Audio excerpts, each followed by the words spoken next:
Hey everyone, I'm Ashlee Banfield and this is Drop Dead Serious. And I think you're going to notice a change in the podcast as my partner, Atlas, is no longer with us. I know he was a big part of this production. We had our Atlas cam, and I know so many of you used to love seeing him in the studio. He was at my feet, not just in the studio, at all times. And I am feeling a massive void, I'm not going to lie. But I just wanted to let you know, I have a little tribute here in the studio to Atlas, his collar and his leash, his water bowl, which was always here in the studio, and a couple of his favorite Mother Hubbard crunchies. He loved those. I'm not advertising for them. It's not a sponsorship. They were just his favorite little milk bones, and so I have two of them here. But I just wanted to let you know that's why you're not going to see Atlas on the Atlas cam for the podcast. But I'm going to get straight to work because I know you're here for, our true crime community. I don't know if you have an ex that you'd like to erase from your camera roll, or maybe a former friend who burned you so badly you still can't look at old photos without wanting to crop them out. But leave it to Ashlee Buzzard out in Lompoc, California, to take that coping mechanism and twist it into something so strange, so disturbing, you almost can't believe it's real. Ashlee is the mother of 9-year-old Melodee Buzzard, that little girl who's not been seen now in 41 days, and I'm recording this on November the 19th. 41 days of silence, 41 days of questions, 41 days of a community wondering if Melodee is safe, 41 days of wondering if Melodee is alive. And during that entire time, Ashlee has stonewalled the investigators. She's had her home and her rental car and her storage unit raided by the feds. She's been charged with falsely imprisoning the very acquaintance who was trying to help her find her missing daughter. And I've got an update on that case. Wow, just a second from now, I'm going to bring you just a real bizarro twist. You won't believe how she showed up for court this morning. And again, it is November the 19th. So hold that for a second, but I'm going to bet that you remember seeing that bewildering video of Ashlee Buzzard ripping down her daughter's missing child posters that were staked in her front yard for reasons that nobody can fathom, right? Until possibly now. A private investigator hired by Melodee's aunt has just dropped a bombshell. Wait until you hear what Ashlee Buzzard did to those posters once she brought them into her house. And do you remember what I mentioned to you about what you do when you've got an ex or a friend that crossed you, what you do with the photos? Okay, all that's coming in just a moment, but quick thank you for supporting my channel and always for supporting Atlas. It meant a lot to me. And also a huge thank you to my sponsor. I couldn't do this without them. Morgan & Morgan has really made this podcast possible. Guys, having a good lawyer is super, super important in life. And Morgan & Morgan is a phenomenal firm. They are America's largest personal injury firm. They got over 1,000 attorneys, and they've recovered over $25 billion with a B for more than 500,000 clients, right? So in Florida, a couple of examples. One client got $100 million, but insurance had only offered them $1 million. So that's a win. A client in Pennsylvania got $29 million. Insurance had only offered $500,000. And in California, a client, are you ready, got $425 million awarded by the court. That is what you call almost $500 million. Any idea what your claim is worth? It would be a good idea to find out, and you can start a claim with just 8 clicks from your phone. You can do it on the bus. I mean, it's so easy. You should find out if your claim is worth something. Fight for what you deserve. So if you're injured, you can start your claim by going to forthepeople.com/Banfield. Super easy. forthepeople.com/Banfield. Or you can just click the link below, or you can scan the QR code on your screen and hey, find out what you might be worth. Okay, back to the bombshell that a private investigator just dropped about Ashlee Buzzard and what she did inside her home after collecting up all those missing person posters off her front lawn, taking them from, the stakes that were set out front and then hauling them inside her home. the private investigator that was hired by the family of little Melodee's late dad. He says a person who was inside Ashleigh's home saw her cutting Melodee's face out of those missing person posters. You heard that right. Let it just sink in for a minute. Mom collects up all the missing person posters of her child, missing now 41 days, brings them into the house, and if this account is correct, starts cutting the faces of Melodee out of the posters. What normal folks do to people they consider dead to them, Ashlee Buzzard did to her own missing and endangered child. So does Ashlee Buzzard consider Melodee dead to her? Does she consider, or does she know, the child to be dead? Period. Interestingly, the private investigator says not necessarily. And this is the really weird and spooky part. My News Nation colleague Brian Enton has been on the streets of Lompoc, California, and spoke exclusively with this private investigator. And here's what he told Brian. So the posters had photographs of Melodee. They didn't take up the entire poster, but they were snapshots that were projected onto the posters. So I understand that she had cut these photographs off of the poster. So she cut Melodee out of the missing poster? Out of several of the missing posters. And why would she do that? Not sure, but what she did with them is she placed them on a table in her home. To me, it represents an altar. Not saying that she's deceased, but it's something that she can have some memory of. And that's what I picked up from that. And you're going to hear more from that private investigator in just a hot minute. Again, he was hired by the sister of Melodee's long deceased father. And that side of the family's been cut off from little Melodee for years and years. So they're, getting a PI to start figuring out what the hell is going on with Ashleigh, the mother. So first, though, I got to tell you about this bananas court appearance this morning. Ashleigh had to appear in court. It was super quick, really, really brief. She only appeared for like a couple of minutes, and it was for that false imprisonment charge. Remember, she was slapped with that 2 weeks ago. A friend of hers came over to help in the search for Melodee.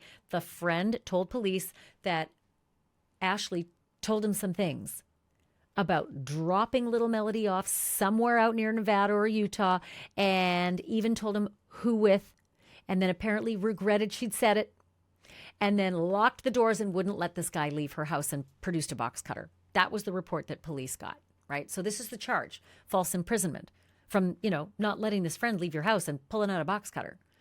So she had to appear in court this morning, and the long, curly wig was back. But this time, she'd pulled it into a ponytail, and this time, Ashlee Buzzard came to court dolled up to the nines in full makeup. And when I say full, I mean brimming over the top full. My News Nation colleague Brian Enton went to the courthouse today, and he covered not only this hearing, but he went outside the courthouse and chased after Ashlee Buzzard as she was leaving the courthouse. And he and Mo Moran, his cameraman, were able to get the mic in her face and ask questions like the ones that we all want to ask her, right? Everything you want to ask Ashlee Buzzard, Brian Enton did it. And here's what it looked like. I had it on my News Nation show earlier tonight. But here's Brian catching up with Ashlee Buzzard as she left the courthouse. Ashleigh, can you tell us where Melodee is?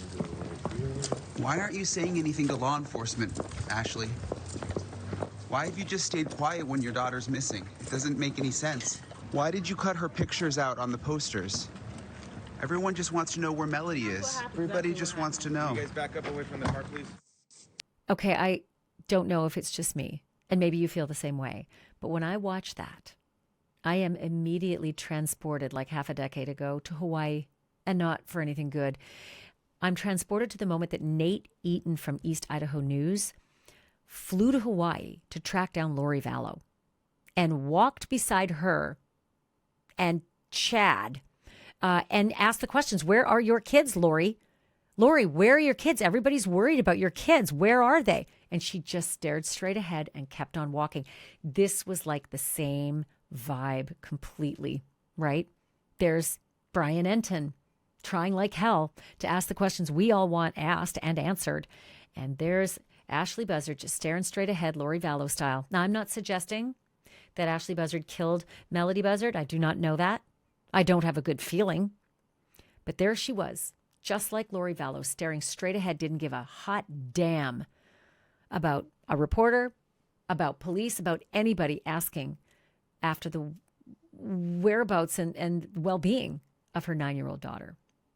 Ashlee Buzzard's charge, again, stemmed from that accusation that she threatened that friend of hers with the box cutter after she'd allegedly told him about Melodee's whereabouts. So now both of them are going to be in court tomorrow. It's a preliminary hearing, and the expectation is that Tyler Brewer, the alleged victim to whom this all happened, is going to be there as well. So I'm going to watch for that. I will update you. Make sure you subscribe so you don't miss these updates because they're sort of coming at us fast and furious. But I had a chance to talk with my colleague Brian Enton earlier when he was standing right outside of Ashleigh's house. And seriously, this interview was giving Brian laundry vibes at that house because it was all dark, just like when Brian was out in front of the laundry's house wondering about Gabby Petito. And they wouldn't talk. They wouldn't even answer the door. So here is my conversation with Brian as he kept an eye on the comings and goings or lack thereof at Ashlee Buzzard's house. Take a look. Brian, great work in posing those questions to her because you might be the very first person who has done so that at least we have been able to hear. Whether police have been stonewalled by her, it's all under wraps. But that was just amazing to see her doing the same thing to us that presumably she's been doing to the police. Let me ask you about the house tonight. Any action, any sign of her?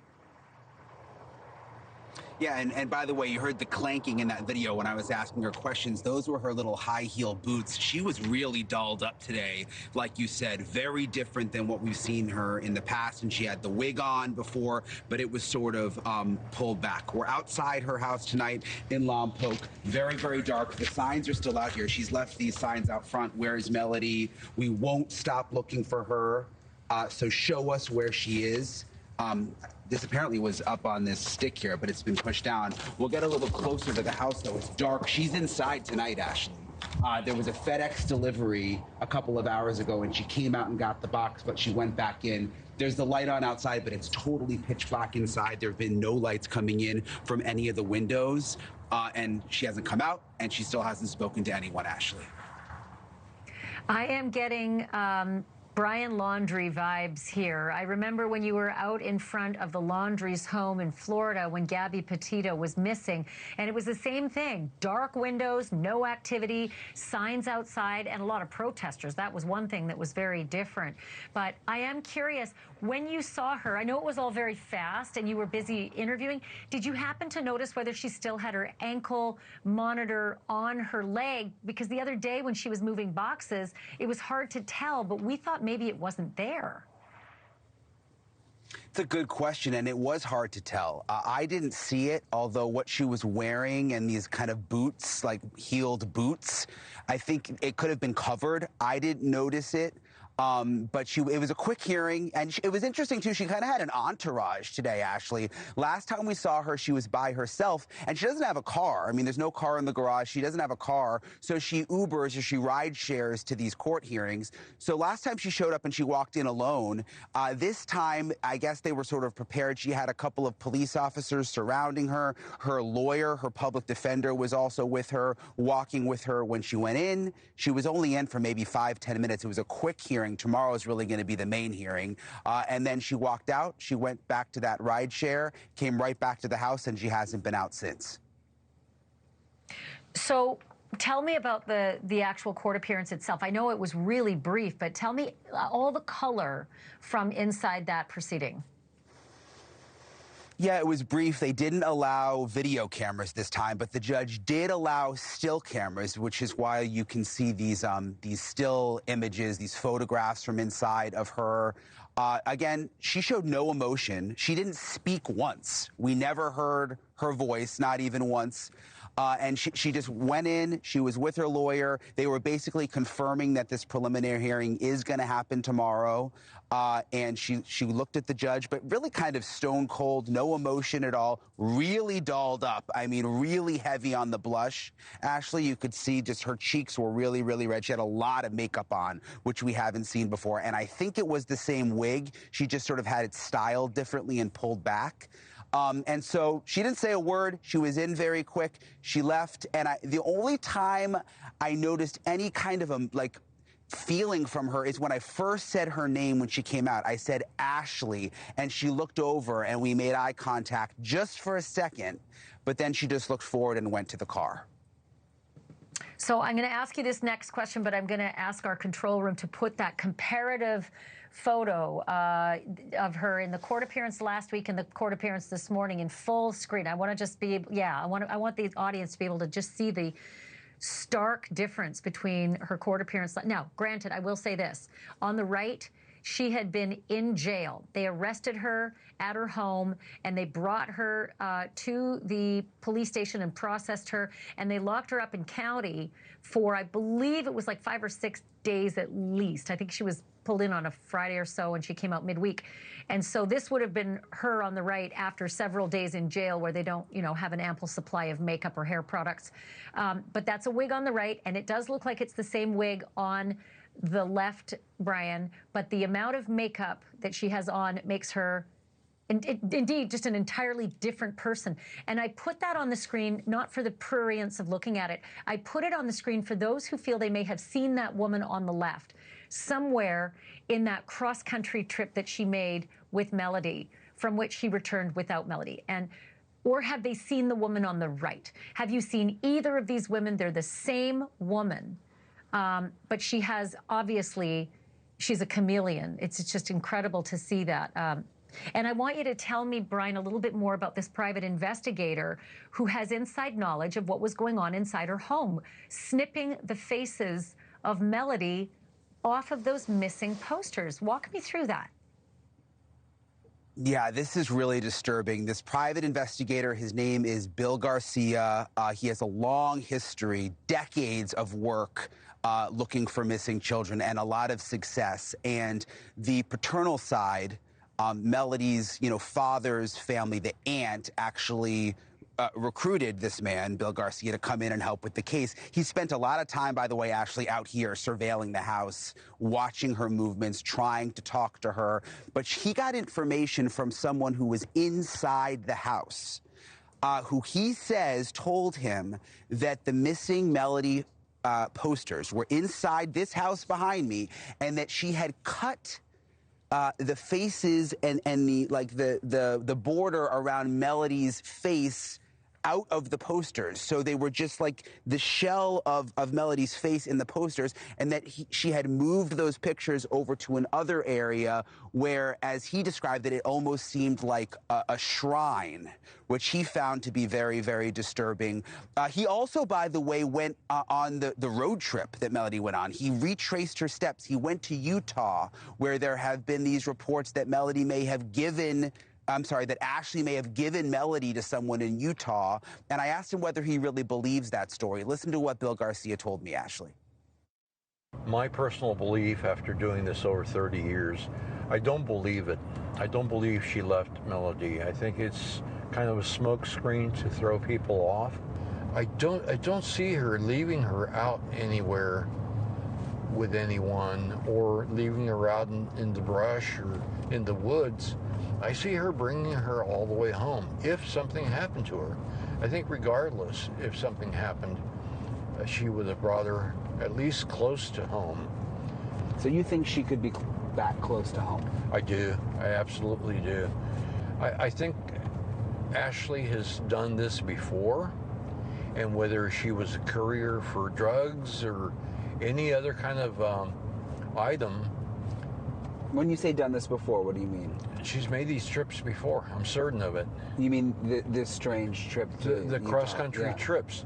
I believe she's made the trips before, and I understand that she regularly would get a rental car, and we don't know where she went. So, Ashlee, he says he discovered that she has rented the car before, and he is very, very confident that she has made that trip before on that route. And he believes that Melodee is not in Utah. He believes that Melodee is back in the Lompoc area. He actually wants to do searches in this area. It's been very heavy rain here for the last several days. It's nice tonight, but he wants to get out here and search. He believes Melodee is closer to home. But I hope he means alive. Does he mean alive, closer to home? Look, he's careful when he talks about that. He wants to be hopeful, but he also has plans to search in wooded areas, and there's lakes around here, those kinds of things. So he's not entirely hopeful, Ashlee. Talk to me, Brian, about the tips that apparently that PI says he's been getting from truckers. Yeah, so you talk about hopeful. I mean, tips have been coming into him from people who believe they may have seen Melodee alive. Among them are truckers, because that's a popular trucker route coming in from places like Nebraska, even from Iowa. He just got a tip this morning. Listen to what he told me about that. And he says, I can't get that little girl out of my mind. I keep seeing her in the early morning of Friday, just 4 days ago, at this distribution facility with a truck driver. Where? In Lansing, Michigan. And she had that same gray-looking hoodie. And he said, I saw her face, and her face looked like Melodee. So he's got tips coming in, Ashlee. He has been referring those to the FBI, who we know are investigating. And again, he was sitting out here for so long doing surveillance. It's just so bizarre. It's so quiet. It's so dark. I just want to show you again. I mean, there's posters that line the front sidewalk here with pictures of Melodee, a nicer photo than a photo from the surveillance at the rental car place. Where is Melodee? A poster here. There's candles over here that the neighbors left, and little stuffed animals. I mean, it is such an awful vibe out here. And the fact that she just stays inside with all the lights off, it's got everybody in the neighborhood really upset. Yeah, and clearly these don't seem to be posters that the mother is putting out in front asking for help finding the child. It is the neighborhood putting those posters up saying, just like the laundries, where, is Gabby? I remember the posters and the people demanding the laundries speak, and they just wouldn't. 10 seconds left here, Brian, tomorrow. What can we expect in court? I think we're hearing that the alleged victim, Tyler Brewer, the one who was allegedly held with the box cutter and not allowed to leave that house behind you. Is that what we're expecting to see tomorrow? Yes. Quickly, tomorrow's going to be a big day. The preliminary hearing, we expect that victim may testify. Will something come up about Melodee? We don't know, but she's going to have to be there again tomorrow. So she's going to have to Uber there in the morning, probably put on all that makeup and the wig on again, and we'll see what tomorrow brings bright and early. My big thanks to Brian Enton, as always. And I'm just going to say it. This whole thing is absolute nonsense. And it gets more infuriating every time we peel back another layer of the story. And I'm going to stay on it. And the second there's another development, you will get it right here. So again, make sure you're subscribed.